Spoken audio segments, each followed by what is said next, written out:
Discovery Hut. Discovery Hut is located in Antarctica, close to McMurdoch Sound, which, as we have previously pointed out, is a really cool-looking place that you really do not ever want to visit. It was built by the party of explorer Robert Falcon Scott during the Discovery Expedition of 1901 to 1904, which was the second time anyone had ever tried to explore the region, and the first time in 60 years. If the hut looks like it's in pretty good shape for being that old, it may be because it is pretty much frozen solid.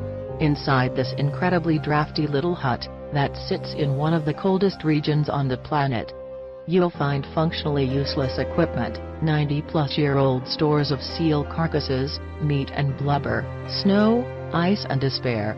The hut has served no real purpose for decades upon decades, and probably would have been completely lost to decay and neglect long ago if it didn't sit in the middle of a deep freeze.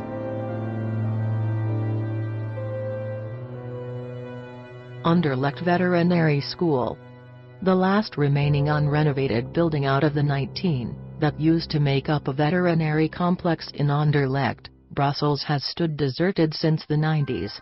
We're thinking it remains unrenovated because crews are just straight up terrified to even go near this place. Its deserted, crumbling halls lead to rooms that are each full of more horrifying stuff than the last. Old, hand-blown bottles of questionable fluids, syringes and other old, rusty medical equipment, and that's just the beginning.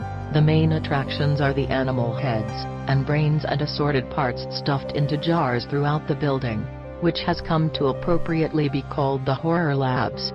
Some parts are recognizable, some are not. Some are jammed together into larger jars. Some are sewn together, and we absolutely do not want to know why. This is allegedly a fairly popular urban exploration destination, although anyone who wants to take a day trip to the Horror Labs is made of sterner stuff than we are.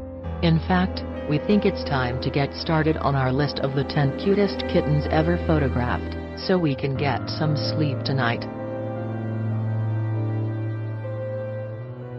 The domes. Most locals don't know who built these giant, concrete, saucer-shaped domes out in the middle of the Arizona desert, or why. While the truth is pretty mundane. Visitors to the site are known to come down with a case of the willies in about 4 seconds. The extreme neglect, oddness of the architecture and the vibe of the place as the sun goes down combine to give one a healthy sense of unease.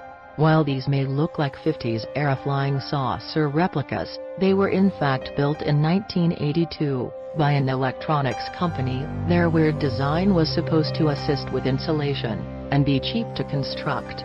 The company failed in 1983, and contaminated groundwater was found at the site shortly thereafter, with cleanup not exactly a priority for the now bank-owned properties. New owners acquired the site in 2006, and there it still sits spooky, deserted and forever raising the question who paid money for these?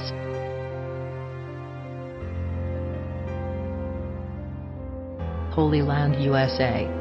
Holy Land USA was once an 18-acre theme park in Waterbury, Connecticut, that at its peak in the 1960s and 70s, saw upwards of 40,000 visitors per year. It was closed for renovation in 1984. Its owner, John Greco, died in 1986. And nobody has been sure what to do with it since. The property has been watched over by a group of nuns in the intervening decades, while it deteriorates more and more, and just gets more and more disturbing. As if the crumbling statues, dark and still structures, and obvious vandalism don't get your "let's get the hell out of here" meter in the red, there's also the fact that a teenager was murdered on these deserted grounds in 2010. While police reports have shown instances of trespassing dropping, that really just means there are fewer people around, making the place even more isolated and terrifying. Six Flags New Orleans. The New Orleans amusement park Jazzland opened in 2000, and the lease was purchased by Six Flags in 2002. The park was upgraded a year later, and renamed Six Flags New Orleans. with a Mardi Gras-themed area, and a respectable collection of rides and coasters. In 2005, a storm struck the area, a big one. You may have heard about it. Long story short, the wreck of this once merry place has sat deserted for many years since Katrina struck. It is now owned by the city with tentative plans to put a mall in its place, but if you're willing to risk an arrest for trespassing, it can serve as a hell of a creepy urban exploration outing. Just ask the guys who took these pictures.